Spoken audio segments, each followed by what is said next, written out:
On vous souhaite la bienvenue à ericlatour.com. Aujourd'hui, on reçoit Félix l'artiste ou Félix Nitiwé. Il est le fondateur de la trempette à barrettes de Rimouski qu'on appelle maintenant la mayonnaise canadienne au Cameroun.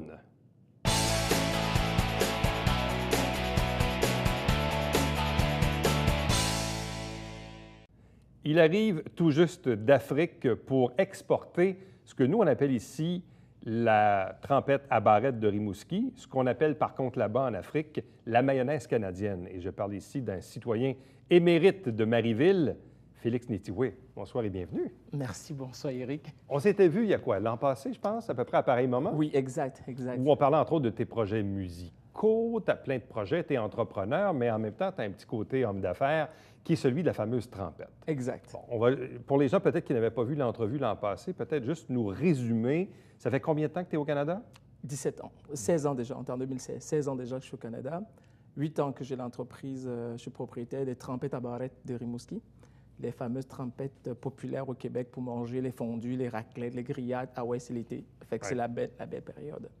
Donc, en effet, on en avait parlé un peu l'année dernière de cette entreprise-là, qui est donc basée ici à Saint-Hubert, et moi j'habite en effet Marieville, mais dont le produit est né à Rimouski. C'est ça, parce que ce que tu nous avais raconté l'an passé, c'est qu'au moment où tu es arrivé au Canada, il y a des circonstances qui t'ont amené, disons, vers Rimouski, où tu avais rencontré à l'époque l'amour de ta vie, qui était une jeune fille qui s'appelait de notre famille Barrette. Exactement. Et explique-nous un peu comment, dans le fond, l'idée de la mayonnaise ou de la trempette, finalement, c'est comment le projet a pris naissance. C'est aussi banal parce que j'arrive à Rimouski, moi j'aime manger les trempettes et je trouve qu'il y avait des spéciaux sur les trempettes. J'en ramasse une coupe, mais j'arrive chez moi, ça ne goûte pas vraiment ce que ça dit. Ça dit une trempette aux avocats, mais vous arrivez à la maison, ça ne goûte pas l'avocat. Fait que j'étais tellement frustré que la dame Barrette m'a dit, pas grave, je te fais un ketchup mayonnaise, tu vas voir, tu vas manger, ça va être bien.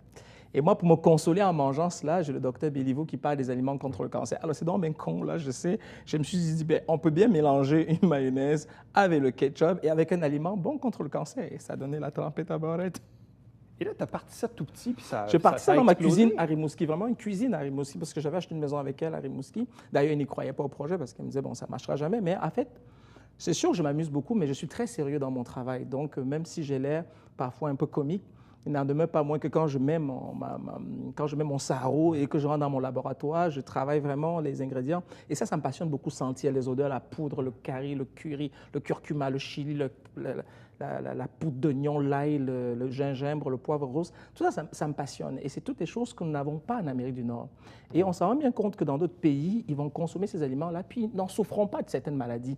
Nous, ici, on est enclin à l'obésité, on est beaucoup plus sédentaire, on mange, on reste à la maison, on regarde la télé, on se gratte la BD, on est sur la PlayStation. Là-bas, ils mangent, ils sortent, ils couent.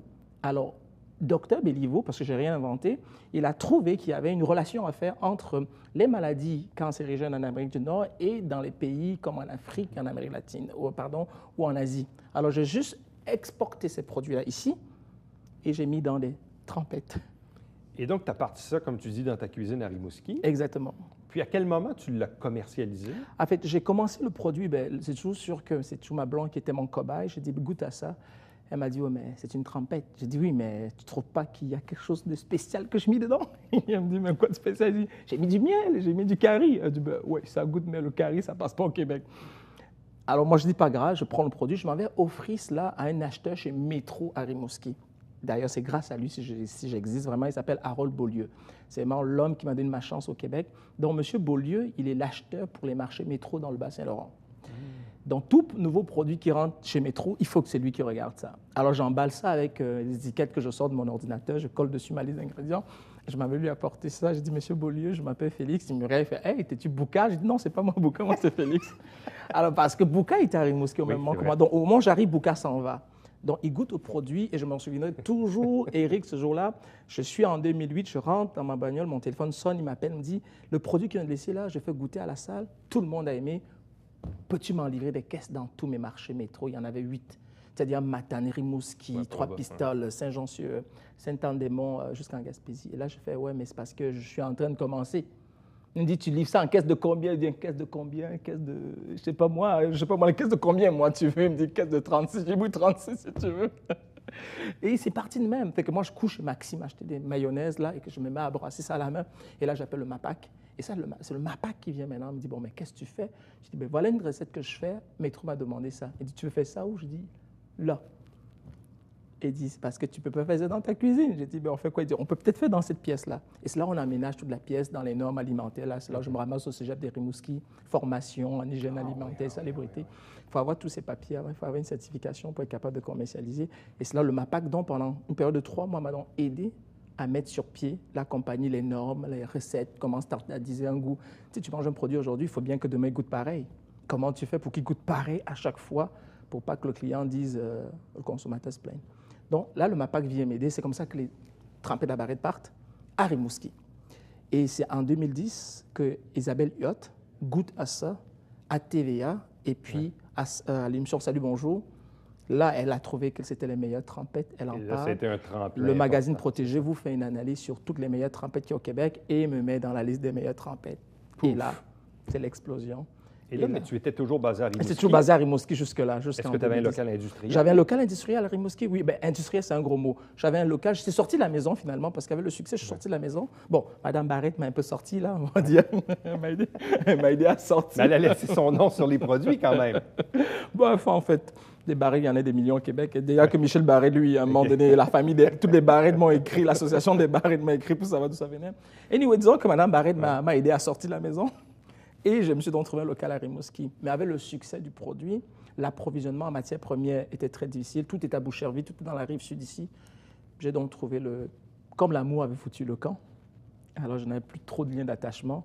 Je me suis dit, ben, je peux quitter. Donc, tu as déménagé la compagnie ici. À Saint-Hubert, ici. Et là, tu t'es basé à Saint-Hubert. Exactement, au quartier industriel. Et toi, tu habites à Marieville. Et là, on est un peu plus industriel là-bas maintenant. Et puis, j'ai eu l'aide. Aussi, j'ai eu un financement de la BDC, d'Investissement Québec et du CLD de Longueuil à l'époque, quand il y avait les CLD. Aujourd'hui, l'entreprise qui est basée à Saint-Hubert, qui existe depuis combien de temps? 8 ans. Depuis 8 ans. Tu as combien d'employés? Aujourd'hui, j'en ai 7. 7 employés? Il y a un an, on en avait 11. Mais avec la crise qu'on a eue l'année dernière, a frappé tout le monde. Donc, moi aussi, dans l'alimentation, on a eu une chute.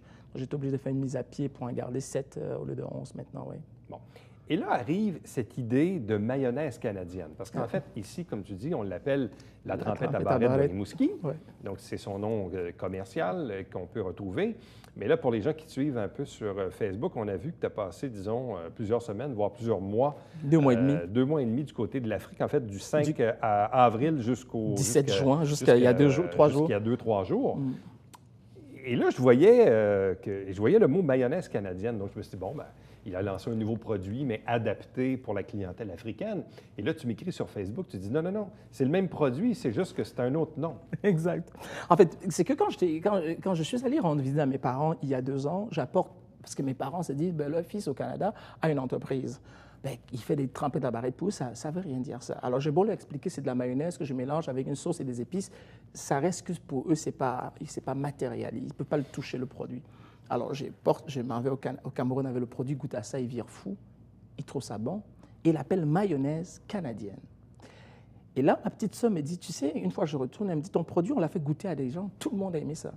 La deuxième, 6 mois après, je retourne là-bas avec des caisses cette fois-ci, comme une caisse de 48 pots. Je me souviens, ça m'a coûté très cher. Et je refais goûter ça maintenant à des commerçants. Ils goûtent une fois de plus vire fou. Et là, je leur demande, mais dites-moi, dans les 11 saveurs, laquelle vous préférez? Alors, la piquante ressort. Les Africains, les Camerounais, parce que je viens du Cameroun, mangent beaucoup le piment. La passe-partout, qui est la plus populaire ici au Québec, est aussi populaire là-bas.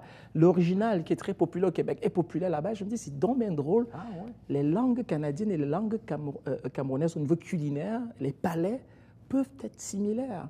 Alors, c'est sûr que la piquante n'est pas aussi populaire ici, et c'est sûr que ce n'est pas aussi piquant qu'en Afrique. Et là, je décide donc de dire, pourquoi ne pas? Parce que justement, comme le marché international est en train de faire ça, moi, je reçois un financement et je dis à mes financiers, j'ai le goût de chercher un marché émergent. Ils me disent, oui, mais va dans le Canada. Je veux bien aller dans le Canada, mais on dirait qu'il y a comme une saturation ici au niveau des produits. J'aimerais bien vendre partout en Ontario, tout ça, mais on dirait qu'au Québec, j'arrive pas à... Une fois que je fais le Québec, j'ai comme du mal à me déployer au Québec. Et je commence à m'ennuyer. J'aime tous les pouces ronds. Je fais la musique, c'est le fun de faire la musique, ça me passionne. Mais j'ai peur qu'aussi un jour, mon entreprise tombe, qu'est-ce que je ferais de l'argent au lieu de juste payer des impôts? On peut bien prendre une partie d'argent et d'aller chercher des nouveaux marchés. J'ai essayé la Belgique, ça a failli marcher, mais à la dernière minute, ça a cassé le contrat. Pourquoi?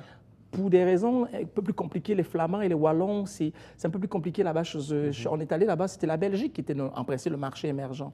Mais malheureusement, les acheteurs étaient des francophones, les commerciaux, marketing étaient des néerlandophones, et ça n'a pas marché entre deux, comment commercialiser cette trempette-là en Belgique. Et finalement, le projet a cassé, mon contrat, ils m'ont eu une commande, mais ils ne m'ont jamais payé, donc je n'ai jamais envoyé la marchandise. Et donc là, j'ai décidé d'aller en Afrique. Je dis, pourquoi pas le Cameroun? C'est mon pays. On se ressemble tous. Il n'y a personne là-bas qui peut me faire une blague de noir, donc on se comprend tous là-bas. À la limite, ils vont me dire, bon, c'est un fraîchi, il vient d'ailleurs, parce que c'est un peu ce qu'on fait là-bas. Mais sinon, c'est mon pays. Mais coudonc, je pensais que c'était facile. Puis j'arrive là-bas, ça va être mon pays, mais je venais d'immigrer au Cameroun. C'est ça. Je me suis retrouvé immigrant dans mon propre pays. Ça, c'est particulier. C'est assez difficile, et c'est même beaucoup plus difficile parce que là-bas, vous vous heurtez à des gens, on vous dit, mais on se connaît, on se comprend, ça ne devrait pas être difficile. Ah non, mais c'est beaucoup plus difficile. C'est beaucoup plus difficile. Je vous dirais qu'à un moment donné, je me disais, comment on peut aller investir dans son propre pays et avoir autant mal? Alors qu'au Québec, vous créez une entreprise en 2 heures sur Internet, votre entreprise est créée, le lendemain matin, vous fonctionnez. Mais créer une entreprise au Cameroun, ça peut prendre 3 semaines. En quoi c'est si différent d'ici? C'est que c'est complexe. Parce que lorsque vous arrivez et que vous venez d'ailleurs, les Camerounais prennent pour acquis que vous êtes financièrement plus nantis qu'eux. Donc, les chemins que les gouvernements ont mis sur place pour faciliter la création d'entreprises, parce qu'ils l'ont mis le chemin, les gens ne vous le disent pas, la vérité. Alors, vous venez pour un registre de commerce, on vous dit « Ah, c'est ici ». Mais la vérité, Eric, c'est que ce n'est même pas là où vous êtes. Vous êtes dans une mairie, mais elle te dit « Oui, oui, tu peux faire un registre de commerce ici. » Dans une mairie, « Ah oui, oui, tu peux le faire. » Mais quand on fait le registre de commerce dans une mairie et que vous retrouvez maintenant aux impôts, on dit « Mais pourquoi tu as fait ton registre de commerce à la mairie ?» Et on m'a dit « C'est à la mairie. » Non, c'est au palais de justice que tu dois le faire. Ah, je fais comment? Retourne au palais de justice. Okay. Vous arrivez au palais de justice pour le faire, on vous dit « Oui, on peut le faire ici. » Vous le faites. Puis après, maintenant, quand vous allez pour encore l'impôt, ils vous disent « Mais tu ne savais pas qu'il y avait un bureau pour toutes les créations d'entreprises? » Oui, je ne le savais pas. Mais retourne donc là-bas, demandez « Écoutez. » Alors, donc, quand vous, et partout où vous passez, ces gens qui sont la plupart du temps des personnes compétentes, mais pas au bon poste, c'est-à-dire que vous pouvez vous retrouver avec quelqu'un qui a fait une étude, qui est un ingénieur de pont et chaussée, mais qui est assis dans un bureau d'état civil. Cherche l'erreur. C'est parce que son frère est le maire de la ville. Fait comme son beau-frère n'a pas de contrat dans les ponts et chaussées, coudonc, viens donc signer les actes viens signer les registres d'état civil ici. C'est un peu ça le Cameroun. Donc, les gens ne sont pas au bon poste et ne disent jamais non. Et ça, c'est le défaut de mes compatriotes camerounais qui vont sans doute voir ça sur Facebook et qui vont se reconnaître. Chez nous, on ne dit pas non. On ne dit pas « je ne suis pas capable, Eric ». Ben oui, je suis capable de faire ça.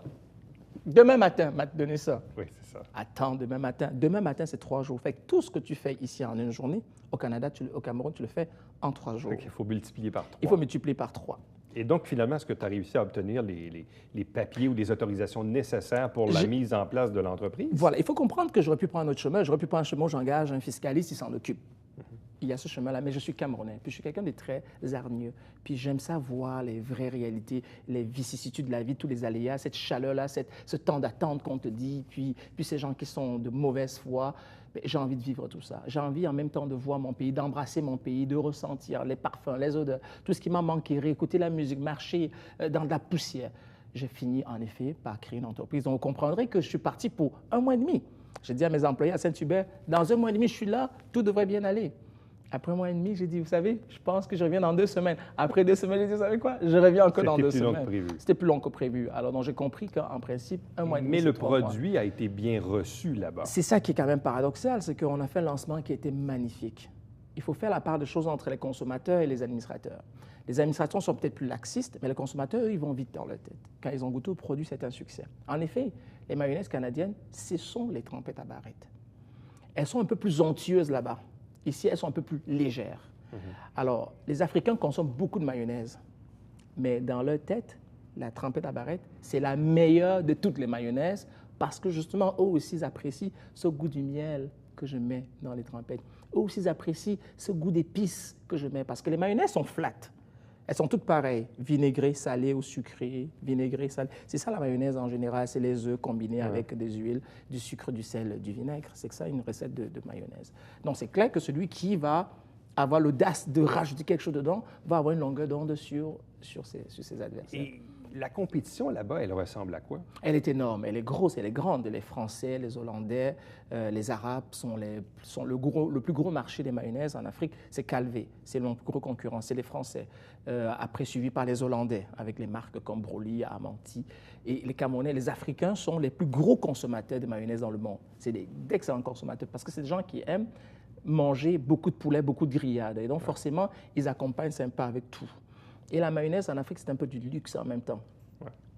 Alors, il est clair que lorsque j'arrive sur le marché, moi, je voulais m'appeler la mayonnaise camerounaise en disant, écoutez, c'est un Camerounais qui arrive dans son pays, mais ça ne marchait pas trop parce que les Camerounais sont également très critiques envers les Camerounais qui créent des entreprises avec des produits qui sont souvent exportés. Parce que pour eux, comment ça tu peux faire une mayonnaise quand Calvé aurait pu installer une usine ici?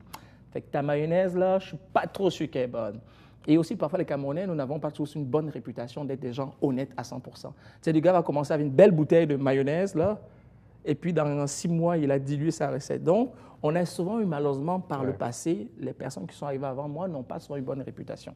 Donc, moi, quand j'arrive en disant, croyez-moi, je vous offre une bonne mayonnaise, ils ne sont pas sûrs. Mais, comme j'avais une entreprise au Canada, j'ai donc crédibilisé mon produit. Et en plus, comme je suis un chanteur populaire, heureusement, dans mon pays, ça a donc crédibilisé le produit. Fait que le monde dit, ben, s'il fait la mayonnaise aussi bien qu'il chante, ben, on va lui faire confiance. Et c'est comme ça vraiment que c'est parti. Bon, là, tu es revenu. Tu comptes y retourner début septembre. Et là, ça va être quoi maintenant la suite des choses pour installer sur une base plus permanente l'entreprise ou faire... Et là, tu vas quoi? Tu vas importer les produits? Tu les fais ici? Tu les importes Non, là-bas? tout est fabriqué au Cameroun. Oh, oui, j'ai créé une usine là-bas. J'ai vraiment fait la même chose comme quand j'étais à Rimouski. Chez mes parents. Alors, ce qui s'est passé, c'est que la location coûte tellement cher au Cameroun. Douala est la deuxième ville la plus chère en Afrique. Hein. Donc, vous êtes dans une ville où vous vous retrouvez dans une chambre d'hôtel qui vous coûte 150 $ quand vous pouvez dormir au gouverneur ici à 89. C'est pas normal. On est en Afrique. On n'est pas censé. Ça coûte donc très cher. Quand je regarde les coûts de location, mon père m'a dit, pourquoi tu veux louer? J'ai des locataires, je peux bien en mettre quelques coupes dehors, tu rénoves la... Bingo, papa. Ma maman avait un bar, un restaurant. Elle est allée à la retraite. Donc, j'ai dit, bingo, j'ai réquisitionné le restaurant de ma mère, tout démoli, mettre du carreau, partout, la céramique, mettre des drains, tout le fonctionnement, chauffe-eau, système canadien de fonctionnement. J'ai pris ma chambre quand j'étais ado, que mes parents, qui étaient encore là, tout recasser, remettre des trucs. Voilà, il faut tout lasser ma chambre, mettre les couleurs rouge, blanc du Canada. Et donc, acheter une cuve, monter tout, fabriqué au Cameroun. Donc, le produit est fait au Cameroun. La mayonnaise est achetée au Cameroun, les contenants au Cameroun. C'est vraiment du made in Cameroun. Ce qui vient du Canada maintenant, c'est ma recette de piquant. Pour ne pas qu'ils trouvent le piquant, mais j'ai été obligé d'acheter un piquant camerounais parce que le piquant québécois, au Québec, on n'a pas de piment. Et je prends mon piment du Mexique, qui est le cayenne, qui n'est pas si piquant. Là, est-ce qu'actuellement, est-ce qu'il y a une production qui est en cours? Il y a une production qui est en cours. J'ai formé les employés qui sont en ce moment, qui ont d'ailleurs produit hier. Et c'est drôle parce que justement, j'étais sur WhatsApp avec eux pour voir, donnez-moi les vidéos, je veux voir le produit que vous avez fabriqué pour voir ce qu'ils ont fait. Non, ils sont bons. Quand je partais, ils étaient bons. Et c'est ça la grosse crainte, en fait. Est-ce qu'ils vont être capables de standardiser le produit comme on le veut? La grosse phase qui s'en vient, c'est septembre. C'est la commercialisation. Parce que le plus dur pour moi, c'était de mettre sur pied une équipe de personnes crédibles. C'est du monde comme j'en ai à Saint-Hubert. Là, quand je m'en vais à Saint-Hubert, je peux dormir dans l'avion tranquille. Je n'ai pas à me casser la tête. Au Québec, ça roule. C'est du monde qui a un job, qui sont bien payés et qui sont là. Au Cameroun, il peut bien avoir un job, mais parfois, ils n'ont pas une bonne conscience professionnelle. C'est-à-dire, aujourd'hui, il peut être bien content, et puis demain matin, il peut décider de coller malade, puis il ne rentre pas, puis il ne rentre même plus. Mais en même temps, il a besoin d'argent. Donc, on a trouvé un distributeur, ce qui était vraiment le nœud de la guerre là-bas. Parce que là-bas, il n'y en a pas des supermarchés comme des IGA ou des métros à la tonne. Dans la ville de Douala, il y en a Ce sont tous des indépendants? C'est donc tous des dépanneurs. Vous savez, les dépanneurs comme au Québec dans les années 50, c'est encore ça qui est à la mode en Afrique en ce moment. Les dépanneurs, il y en a à tous les 5 pas, tu as un dépanneur. Et là, dans les dépanneurs, ils en vendent beaucoup de mayonnaise. Et moi, juste dans la ville de Douala, tu en as 6 000 dépanneurs. Je ne pourrais jamais faire 6 000 dépanneurs, moi.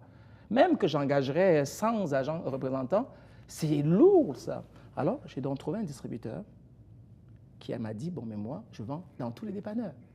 Fait que tu fais affaire avec moi, tes produits sont dans tous les dépanneurs. Je dis, bingo, signé le contrat et je l'ai signé à la veille de mon départ, parce que ça a été long, OK. signer le contrat, parce qu'on a 4 formats là-bas. Et donc, comme le contrat est signé, j'ai donc dit, bon, mais ça va être pour septembre. Pour le moment, il m'a dit, je te rachète tout ton inventaire. J'en avais comme plein de pots, parce que vous savez, pour faire l'entreprise, la recherche et le développement, il y a beaucoup de contenants que j'avais achetés, beaucoup de matières premières que j'avais acheté. Donc, il m'a dit, je te rachète tout ce que tu as en stock. Il m'a racheté tout mon stock. Et maintenant, on revient en septembre, parce que c'est la rentrée scolaire en Afrique. Et le 1er septembre, je suis là pour la mise en marché du produit le 15 septembre. Donc, j'ai comme 2 semaines pour fournir toute la ville de Douala. Et après ça, c'est quoi l'autre étape? C'est de fournir L'autre étape, d'autres maintenant, c'est tout le villes? Cameroun et l'Afrique centrale. Le Cameroun, c'est le grenier de l'Afrique centrale. Donc, chez nous, on a ce qu'on appelle un marché sous-régional. Et le Cameroun, dans ce qu'on appelle, un peu comme l'Union européenne, on appelle ça la CEMAC, la communauté d'États membres d'Afrique centrale. Donc, une fois que ton produit est populaire dans ce marché-là, bien, ils le vendent au Tchad, en République centrafricaine, au Gabon, en Guinée équatoriale, d'où les étiquettes doivent être en français, en anglais et en espagnol. Donc, c'est vraiment ça la prochaine étape, c'est la commercialisation. Et en même temps, je suis là au Québec parce que je vais également voir quelques bailleurs de fonds pour leur dire, écoutez, voilà, une start-up qui vient de partir au Cameroun, j'ai besoin d'argent parce que c'est bien plus gros que je ne m'y attendais. À Rimouski, j'ai parti ça, j'avais 800 pièces dans mon compte. En Afrique, on est à près de 50 000 $ juste pour la starter, la compagnie. Puis là, avec juste la commande qu'on a eue, là, on a eu une commande de près de 200 000 $ juste pour fournir en septembre. 200 000 $ de mayonnaise. Alors, pour 200 000 $ de mayonnaise, vous savez, les marges de profit sont très petits. Ça prend peut-être 150 000 juste pour fournir ça. Parce qu'au fond, vous allez chercher peut-être un 25 % de profit, ce qui n'est pas mauvais. Donc, le 150 000, il faut bien que je l'ai. Ça allait banal, mais c'était un peu ça. Ouais. Quand tu regardes ça avec le recul, est-ce que tu pensais un jour vraiment te diriger dans l'entrepreneuriat, dans la création d'entreprises? C'est une très bonne question. C'est une bonne question parce qu'à la base, moi, je suis diplômé en littérature, puis moi, j'aime beaucoup les communications, d'où le fait que je parle trop. Et d'ailleurs, quand je me souviendrai toujours quand je suis arrivé au Québec, moi, je voulais travailler à TVA, je suis rentré au Canal Vox, j'étais très content qu'on concède des émissions de télévision. Mais je t'avouerai quand même que le Québec est une belle école de formation. Vraiment, quant au Québec, l'entrepreneuriat au Québec, on est très nombreux au Québec. On aime, même si quand on regarde l'indice un peu pan-canadien, on est en arrière quand on se compare à d'autres. Mais quand on regarde maintenant à l'intérieur même du Québec, à chaque année, il y a de plus en plus d'entrepreneurs et avec les émissions de télévision qu'on regarde où les gars s'essayent. Mais je t'avouerai, Eric, que je n'aurais jamais pensé honnêtement me lancer là-dedans un jour parce que, je trouve ça lourd, puis c'est lourd, c'est un casse-tête. Mais c'est une drogue, en fait. Hein. Une fois que tu es là-dedans, voyez-vous, j'ai fait le Cameroun. Puis là, je m'assois, j'ai dit à ma blonde, je ne pourrais plus jamais créer une entreprise. C'est bien trop compliqué. Mais voyez-vous, j'ai la Côte d'Ivoire qui vient de m'appeler. On a vu le succès de Trempette à Barrette. Les mayonnaises canadiennes, on aurait les avoir en Côte d'Ivoire. Et là, je fais comme, yes, on va aller en Côte d'Ivoire. Donc, il y a quand même un problème, c'est que c'est comme une femme qui fait un bébé, qui après dit c'est fini, j'en fais plus, puis après, une fois que tu fais l'amour, tu oublies après que tu risques de refaire un enfant. Donc, non, je n'ai jamais pensé faire ça. Mais ce qui m'a beaucoup étonné, c'est que je n'ai jamais non plus pensé que si j'avais su que ça marchait au Cameroun, ça fait longtemps, je l'aurais fait. Parce qu'il y a bien plus longtemps, j'avais bien plus d'argent, bien plus de moyens qu'aujourd'hui. Aujourd'hui, j'en ai moins. Et cette entreprise-là va sauver celle qui est au Québec d'une certaine manière, parce qu'ils sont 20 millions. On est 8 millions au Québec. Quand je regarde le chiffre d'affaires de cette entreprise à l'horizon 1 an, bien, elle va faire 3 fois plus ce que j'ai fait ici en 4 ans, en termes de chiffre d'affaires. Donc, il faut... Et c'est pour ça que j'ai créé la même entreprise. Hein. C'est juste une succursale. Hein. Elle s'appelle aussi Sauce et Trempette. C'est là-bas, c'est Sauce et Trempette parce que je voulais me protéger un peu. Je voulais que mon entreprise reste canadienne là-bas parce que ça reste que c'est une république où les choses peuvent mal aller un jour. Alors, je veux me protéger parce que les gros joueurs pourraient un jour venir dire c'est un Camerounais et par contre, quand vous êtes petit, ils veulent vous malmener. Mais s'ils savent que c'est une entreprise canadienne, il y a un respect. D'où le fait que j'ai voulu garder le nom mayonnaise canadienne pour que les gens comprennent que ça vient quand même du Canada, ce produit-là. Ça ne vient pas du Cameroun. Félix l'artiste, Félix le Canadien, Félix le Camerounais. Ouais. Finalement, c'est un mélange d'étiquettes, c'est un mélange des genres. Mais moi, tout jeune, je savais que je vivrais au Canada. Donc ça, ce n'est pas une surprise pour ma famille. J'ai toujours dit à mon père à 5 ans, moi, ce pays-là, moi, je regardais le dictionnaire, puis j'ai vu le drapeau de Canada, j'ai mis mon doigt dessus. J'ai dit, ça, c'est le pays que j'irais. Mais je suis après, pourquoi? Parce que c'était plus facile de dire Canada que de dire Tchécoslovaquie. Je voyais 3 syllabes, Canada. J'ai aimé ce pays-là. Mais je t'avouerai vraiment que je suis bien parce qu'au Cameroun, il fait chaud, mais j'aime cette chaleur en me disant dans ma tête, je retourne dans mon froid bientôt. Alors, je sais qu'ici, il va faire très froid, puis en même temps, ça ne me dérange pas parce que je dis bientôt, je retourne dans la chaleur. Je crois que j'ai réussi, en tout cas personnellement, à 39 ans, à trouver un équilibre que certaines personnes cherchent parfois. Je pense que j'ai un pays qui m'a adopté, qui est le Canada, et que je considère vraiment comme le pays de ma réussite, parce que ma vie, c'est ici. Et ici, est-ce qu'il y a encore de l'espace pour développer davantage les trempettes à barrettes? Il y en a. Il faut dire que je sais aussi un peu pourquoi mes produits ne décollent plus, parce que je dirais que j'ai atteint un plateau. Vous savez, il y a, mettons, on va dire, s'il y a 2000 épiceries, que vous êtes dans les 2000 épiceries au Québec, bien, tout ce que tu peux faire maintenant, c'est d'aller ailleurs ou de faire en sorte que le IGA qui est ici à Gladu, bien, que tu ailles là-bas, refais des animations pour augmenter tes chiffres d'affaires. Si tu ne le fais pas, ce que ça fait, c'est que tu atteins une stagnation et parfois, tu peux descendre aussi. Alors, c'est soit on va au Canada, en effet, pour développer le marché du Canada. Mais j'ai 11 produits, j'en ai un peu trop de produits. Et le Québec, c'est lourd financièrement, développer une machine pour vouloir envahir le Canada. Voyez-vous, ça me prenait peut-être, oui, beaucoup d'argent pour le Cameroun, mais la main-d'œuvre, la recherche et développement, les analyses, les normes sont beaucoup plus financièrement légères, faciles à supporter qu'au Canada. Donc, je préfère avoir une entreprise là-bas qui roule vite et qui soit capable de rapporter plus gros pour le Canada et après prendre ces moyens-là pour développer un peu plus ici. Félix Nétiwé, c'est passionnant. Merci beaucoup. Merci bon beaucoup, été et meilleures des chances pour les projets futurs. Merci beaucoup à toi et bon été aussi. Restez avec nous. Au retour, on vous présente le Babillard quotidien.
Papa puis maman sont redevenus amis. Ça va pas, là. J'ai perdu ma fille. Léa?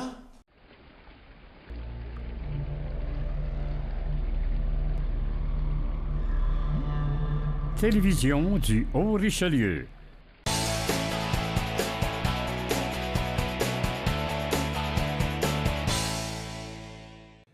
On parle beaucoup des pitbulls dans l'actualité ces temps-ci ou des autres chiens dangereux. La Ville de Saint-Jean-sur-Richelieu vous rappelle sa réglementation en matière d'animaux. Vous pouvez la consulter à l'adresse qui est inscrite à l'écran. On vous rappelle qu'il y a toujours le Télébingo qui est en vigueur jusqu'au dimanche 3 juillet avant la pause de l'été avec 3 500 $ en prix. Il y a toujours une trentaine de dépositaires dans la région pour acheter vos livrets. Et entre-temps, pour me joindre, Éric Latour en un mot à commercial tvhr9.com. Bye bye.